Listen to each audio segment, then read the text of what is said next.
Bonjour à tous. Aujourd'hui, donc, on va commencer par corriger l'exercice 27. Dans l'exercice 27, on nous donnait donc un groupe d'individus de 50 personnes où il y avait 20 femmes, donc le reste étant des hommes, on suppose, hein, avec 5 individus de ce groupe qui sont gauchers, et parmi eux 3 femmes. L'idée, voilà, l'expérience c'était on prenait un individu au hasard dans le groupe et pour répondre aux questions 1, 2, 3, on nous demandait de faire un tableau à double entrée. Donc je vais proposer le tableau suivant. Alors tout d'abord, je décide de noter deux événements. Noter D, l'événement, l'individu sélectionné est un droitier, et F, l'individu sélectionné est une femme. Ce qui va nous permettre donc de faire un tableau à double entrée de la manière suivante. Donc on peut par exemple, pour la première colonne, donc, noter D. Donc, dans cette colonne D, on aura les droitiers. Ici, D bar, ce sera du coup en fait les gauchers. Ensuite, le total. Et pour ici, donc on peut noter F, ce sera donc les femmes, et F bar, l'élément complémentaire, donc les hommes. Ici, on a aussi notre total. Bien. Alors, on reprend les données de l'énoncé. On nous dit dans un groupe de 50 individus. Donc, au total, nous avons 50 individus. On le note là. D'accord. Ensuite, on nous dit qu'il y a 20 femmes. Donc, les femmes F, on le note dans le total des femmes, en face. Voilà. Ce qui fait qu'on sait qu'il y a 30 hommes. Hein. Je répète ici. C'est les hommes. Et là, on aura donc les gauchers. C'est les éléments complémentaires. Ensuite, on nous dit quoi? On nous dit 5 individus de ce groupe sont gauchers. Donc, les gauchers, on en a 5 au total. Donc, 45 droitiers. Et parmi eux, il y a 3 femmes. Donc, parmi les gauchers, parmi les 5 gauchers, il y a 3 femmes. On note ici, donc ce qui nous fait 2 hommes gauchers. Voilà. 3 plus 2 nous fait bien 5. On doit donc avoir, ici, on a 3 gauchères, il nous faut 17 droitières pour avoir 20 femmes au total. Et ici, pour le complémentaire, il nous faut 28 hommes droitiers. Voilà donc pour le tableau d'effectifs. Les probabilités vont donc être trouvées très rapidement. Quelle est la probabilité que ce soit un droitier? Donc comme moi j'ai donné comme événement D, l'individu sélectionné est un droitier, il suffit donc de repérer ces 45 personnes parmi 50. Voilà. Ce qui nous fait 0,9. Ensuite, à probabilité que ce soit une femme, que je peux noter ici en P de F, eh bien nous avons combien de femmes? 20. 20 parmi 50. Ce qui nous fait 0,4. Et pour le 3, quelle est la probabilité que ce soit une femme droitière?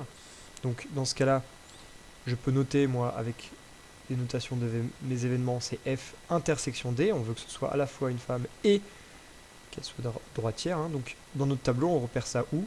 Eh bien, il nous faut D, il nous faut F. Donc on prend la case qui correspond aux deux. Donc 17. On a 17 femmes droitières parmi 50.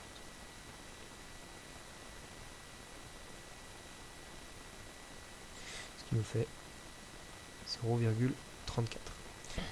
Et voilà. Passons à l'exercice suivant. Dans cet exercice 47, on avait donc un magasin qui vendait des salons de jardin, donc ils vendent des tables et aussi des chaises. On notait donc T, l'événement la personne achète une table, et C, l'événement la personne achète un lot de chaises. Ici, la chose qui a pu peut-être vous bloquer, c'était le fait qu'on ne nous donnait pas de nombre total de personnes. Dans ce cas-là, si on ne nous donne pas un nombre total de personnes, mais qu'on nous donne ensuite des pourcentages, on peut se référer à un total de 100, d'accord? Pour 100% en fait. Ok, ici on a le total des gens, et bien au total on a 100% des gens, d'accord? Et on va faire ensuite des proportions par rapport à ce total de 100. Donc on nous dit par exemple que 10% des personnes qui entrent dans le magasin achètent une table. Comme on a noté T, l'événement acheter une table, donc le total des gens qui rentrent dans ce magasin qui achètent une table, 10%, donc on peut noter notre 10% dans cette case. On sait donc que T bar, l'événement, la personne n'achète pas de table, on a donc 90% des gens qui n'ont pas acheté de table. Voilà pour la première donnée. La deuxième donnée, c'est parmi les personnes, et là on lit bien ce qui est noté, parmi les personnes qui achètent une table. Donc on est, à ce moment, dans cette colonne. C'est parmi les gens qui ont acheté une table. Eh bien, on en a 80% qui achètent un lot de chaises. C'est-à-dire que on sait qu'on va placer notre donnée dans cette case. Et combien il faut mettre? On ne va pas mettre 80, parce que c'est pas 80% de tout le monde. D'accord? C'est pas 80% de tous les gens qui rentrent qui achètent un lot de chaises. C'est 80% des 10%. Donc il faut faire une proportion de proportion. D'accord? Donc une proportion de proportion. Ici, par exemple, on veut 10% de 80%. Donc on peut faire 0,10 fois 0,80, ce qui nous donne 0,08, c'est-à-dire 8%. Ok, vous pouvez aussi faire 10 sur 100 fois 80 sur 100. C'est exactement le même calcul. Mais en gros, 10% de 80%, ça revient à nous donner 8%. Donc on sait que 8% des gens achètent une chaise, sachant qu'ils ont acheté déjà un lot de table. D'accord? C'est pour ça qu'on met dans cette case. On sait donc qu'il y a 2% des gens qui ont acheté des tables qui n'ont pas acheté de chaise. Je vais rajouter ici le 2. D'accord? 8 plus 2, 10. C'est bon. Passons à la donnée numéro 3. Parmi les personnes qui n'achètent pas de table, donc parmi, là on est dans la deuxième colonne. D'accord? Les gens qui n'ont pas acheté de table, c'est T bar. On nous dit que 10% achètent un lot de chaises. Donc, 10% de 90, ça va être 9%, je vous laisse faire le calcul. Mais 9%, voilà, achètent un lot de chaises. Et donc, les 90% des autres personnes, des 90, n'achètent pas un lot de chaises, ça représente 80%. Ok? Refaites le calcul. Donc, 10% de 90, ça nous fait bien 9%, ce qui est logique. Voilà. Donc on peut ensuite en déduire les totals de personnes qui ont par exemple acheté des chaises. On sait que 8% des gens qui ont acheté une table ont acheté une chaise. Enfin pardon, 10% des gens qui ont acheté une table ont acheté une chaise, qui représente 8% du total. Et là on a 9% aussi du total, c'est les gens qui n'ont pas acheté de table mais qui ont acheté des chaises. Ce qui fait au total 8 plus 9, 17% des gens au total qui ont acheté une chaise. Combien de personnes n'ont pas acheté de chaise au total? 2% plus 81, donc 83. Et là c'est bien, on a 17 plus 83, ça fait bien 100, donc on n'a pas eu d'erreur dans nos calculs. Voilà pour le tableau. Ensuite le reste va aller très vite. Donc on nous demandait, donc là, compléter le tableau, c'est bon. Comment peut-on noter l'événement? La personne achète un lot de chaises et une table. Eh bien on peut le noter tout simplement, c'est inter T. Et la probabilité de cet événement, d'accord, parce que l'intersection c'est comme un et, je le rappelle encore une fois. C inter T c'est quoi? Eh bien c'est tout simplement 8 sur 100, 8%, d'accord, 0,08.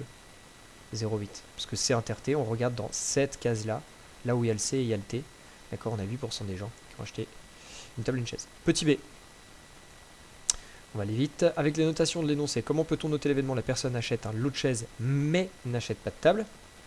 Donc il achète un lot de chaises, C, et il n'achète pas de table. Donc T bar. D'accord? On met une barre juste au-dessus du T. Attention, pas au-dessus de tout l'événement, c'est juste le T dont on prend l'événement complémentaire.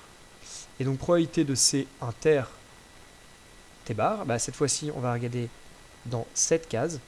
D'accord? C et T bar, c'est 9. 9%.